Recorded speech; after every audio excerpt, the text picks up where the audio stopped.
روس کی ایران کی مدد کے لیے انوکھی چال ہے کہ اس وقت کی پوزیشن یہ ہے کہ امریکہ نے ایرانی تیل سے پابندی ہٹا دی ہے۔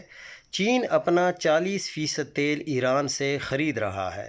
ایرانی تیل کی ایکسپورٹ بڑھ گئی ہے۔ چین بقایا 28% خود پیدا کرتا ہے اور 30% روس وغیرہ سے لیتا ہے۔ روس آج کے دن یعنی 1 اپریل سے تیل کی ایکسپورٹ مکمل طور پہ بند کر رہا ہے۔ 31 جولائی تک یعنی چین اپنا 70% کے قریب تیل ایران سے خریدے گا۔ روس سعودیہ کے بعد سب سے بڑا تیل کا ایکسپورٹر تھا۔ جب وہ نہیں بیچے گا تو مارکیٹ کی وہ ساری کمی ایرانی تیل سے پوری کرنا پڑ جائے گی۔ روس ان 4 مہینوں میں اپنا سارا تیل سٹاک کرے گا۔ کیوں؟ ایک وجہ تو یہ بھی ہو سکتی ہے کہ جنگ طول کھینچے، دنیا تیل کی قلت کا شکار ہونے لگے اور تیل اسٹریٹجک ریزرو میں شمار ہونا شروع ہو جائے، جو بہت خوفناک منظرنامہ ہوگا۔ لیکن بادیو نظر میں یہ لگتا ہے کہ روس جان بوجھ کر دنیا کو ایرانی تیل پر منحصر کرنا چاہتا ہے۔ ایک وجہ تو یہ کہ ایران کے پاس جنگ کی فنڈنگ کے لیے زیادہ پیسہ آ جائے، اور دوسرا یہ کہ اگر امریکہ فرسٹریٹ ہو کر ایران پہ دوبارہ تیل کی ایکسپورٹ کی پابندیاں لگانا چاہے تو ساری دنیا امریکہ کی مخالفت کرے۔ اس کے علاوہ ایک مقصد اور بھی ہے، اور وہ یہ کہ امریکہ جزیرہ خارق پر حملہ سمیت ایران کے کسی بھی تیل کے انفراسٹرکچر پر حملے سے باز رہے، کیونکہ اس صورت میں ایران جواب میں خلیج کے باقی تیل کے انفراسٹرکچر کو تباہ کر دے گا، اور روس کی طرف سے تیل کی ایکسپورٹ پہ مکمل پابندی کی صورت میں پوری دنیا تیل کے ایک خوفناک بحران کا شکار ہو جائے گی۔ اندر خانے تیل کی بھی عالمی سیاست چل رہی ہے اور اس پر بھی آپ نظر رکھیں۔ اس وقت کی پوزیشن یہ ہے کہ امریکہ نے ایران کی پابندی ہٹائی ہے۔ چین اپنا تیل جس طرح استعمال کر رہا ہے وہ بھی آپ سب کے سامنے آ چکا ہے۔ اس لیے ایران کا دبئی میں بڑا انٹیلیجنس آپریشن یوکرینی ماہرین اور دفاعی نظام نشانہ بن چکے ہیں۔ یوکرین کے صدر زیلنسکی، جو خود اپنے ملک کی صورتحال سنبھالنے میں مشکلات کا شکار ہیں، انہوں نے حال ہی میں اپنے ڈرون ماہرین کی ایک خصوصی ٹیم دبئی بھیجی۔ اس ملاقات کا مقصد ایرانی ڈرونز کے توڑ کے لیے حکمت عملی تیار کرنا تھا، لیکن حیران کن طور پر ابھی یہ میٹنگ جاری ہی تھی کہ ایران نے ڈرون حملہ کر دیا۔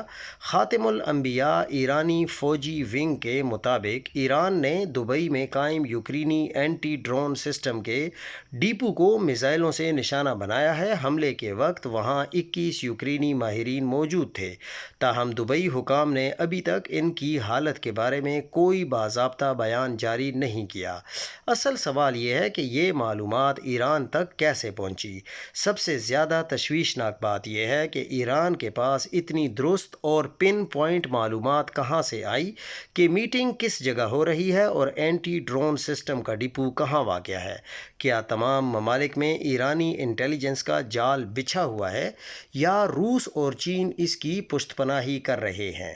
اس واقعے نے مشرق وسطی کے حکمرانوں کی نیندیں اڑا دی ہیں، کیونکہ یہ اس بات کی تصدیق ہے کہ ایران کسی بھی ملک کے اعلیٰ حکام یا حساس تنصیبات کو کسی بھی وقت نشانہ بنانے کی صلاحیت رکھتا ہے۔ ان کے پاس ہر نقل و حرکت کی مکمل معلومات موجود ہیں۔ یہ منصوبہ 2 دن پہلے ایران نے اپنی بھرپور طاقت سے ناکام بنایا ہے، اور یہی وہ بڑی وجہ ہے جس نے ٹرمپ کے مزاج بگاڑ دیے ہیں، اور وہ شدید تلملاہٹ کا شکار ہے اور اس کو کچھ سمجھ نہیں آ رہی۔ 530 ارب ڈالر کی پھکی۔ ایک البناک پہلو یہ بھی ہے کہ بہت سے ایرانی جو امارات میں رہتے ہیں، تہران حکومت کے مخالف ہیں، ایران سے بھاگ کر آئے تھے، آیت اللہ کے نظام کے خلاف بولتے رہے، اب نکالے جا رہے ہیں۔ واپس جائیں تو کہاں جائیں؟ جس حکومت کے خلاف بولتے رہے اسی کے سامنے حاضر ہوں۔ یہ لوگ بے وطن ہو گئے ہیں، نہ وہاں کے رہے اور نہ ہی یہاں کے۔ ایران نے جوابی کارروائی کی ہے۔ ایرانی ذرائع کے मुताबिक 1200 इमाराती शहरियों के वीज़े मनसूख किए, मगर पैमाने का मवाजना मज़हक़ा खेज़ है। इमारात में लाखों ईरानी रहते हैं। ईरान में इमाराती शहरियों की तादाद ना होने के बराबर है। लेकिन बड़ी तस्वीर देखें, ये इक़दाम जंग की नौइयत बदल रहा है। अब तक जंग फ़ौजी थी, मिसाइल, ड्रोन, बमबारी। अब जंग मुआशी हो गई है, असासे मुंजमद। वीज़े मनसूख, तावान का मुतालबा। अगर बाकी खलीजी ममालिक ने भी यही रास्ता अपनाया तो ईरान का वो मालियाती जाल टूट जाएगा जो दहाइयों में खलीज में बुना हुआ था। सऊदी अरब, बहरीन, कुवैत, कतर, सब पर ईरानी हमले हुए हैं। सब ने असासे ज़ब्त किए तो ईरान की गैर मुल्की करेंसी तक रसाई अमलन ख़त्म हो गई।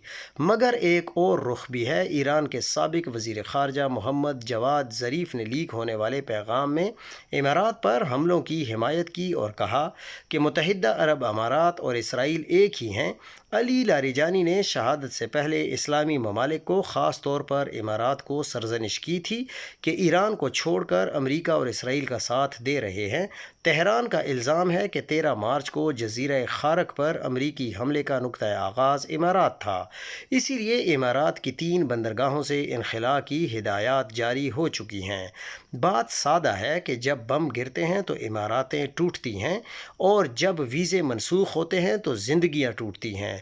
बम का शोर सुनाई देता है, वीज़े की मनसूखी खामोश होती है, मगर तबाही इतनी ही होती है, बल्कि ज़्यादा होती है, क्योंकि बम के बाद लोग मिलकर खड़े हो जाते हैं। वीज़ा मनसूख हो तो आदमी अकेला रह जाता है। अब शायद बहुत से लोगों को पाकिस्तान का मसला समझ आ जाएगा कि हम कितने बड़े मंजदार में हैं। अरब मुल्कों से अगर पाकिस्तानियों को इस तरह वापस भेजा गया तो लाखों नहीं, करोड़ों चूल्हे ठंडे होने का अंदेशा है। महफूज मुल्क सिर्फ वो हैं जहां हुकूक हैं, जहां कानून हिफाजत करता है, जहां आप शहरी हैं, मेहमान नहीं। बाकी हर जगह किसी और की मेहरबानी पर ज़िंदगी है। मेहरबानी जब चाहे ख़त्म हो सकती है। 99 साल का वादा एक रात में ख़त्म हो सकता है। यूरोप ने 2022 में रूसियों को दिखाया, इमारात ने आज ईरानियों को दिखा दिया, कल किसी और की बारी है। असल सरमायाकारी अपने मुल्क में है, अपनी मिट्टी में है, अपने निज़ाम में है। बाकी सब रेत है, खूबसूरत रेत, चमकती रेत, मगर रेत। मगर अपने मुल्क का निज़ाम भी रेत हो तो फिर बंदा कहाँ जाए। सदर ट्रंप ने अपने करीबी मुशीरों से कहा है कि वो ईरान के साथ जारी जंग ख़त्म करने को तैयार हैं, चाहे आबनाए हुर्मज़ ज़्यादातर बंद ही रहे। वाइट हाउस का अब ये ख्याल है कि आबनाए हुर्मज़ को ज़बरदस्ती खोलने के लिए बहुत लंबी और ख़तरनाक फ़ौजी मुहिम दरकार होगी, जो कि ट्रंप नहीं चाहते। लेकिन अगर आप दूसरी तरफ देखें तो जो इसराइल का वज़ीर आज़म है वो बिल्कुल डटा हुआ है कि हम जंग कभी ख़त्म नहीं करेंगे।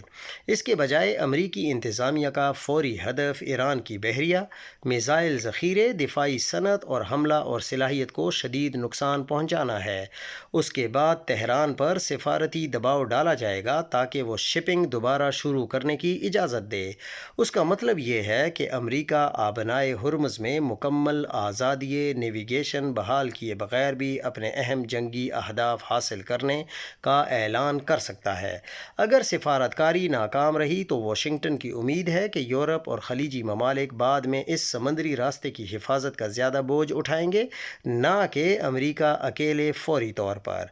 ये एक बड़ा जुआ है, क्योंकि आबनाए हुर्मज़ दुनिया की सबसे अहम तवानाई किए रास्तों में से एक है। अगर अमरीका ईरान के ख़िलाफ़ फ़ौजी कामयाबी का दावा भी कर ले तो भी हुर्मज़ का जुज़वी तौर पर बंद रहना ईरान को मज़ीद मजबूत बना देगा, जिसका तेल की तिजारत के रास्ते पर कंट्रोल मुकम्मल तौर पर हो जाएगा।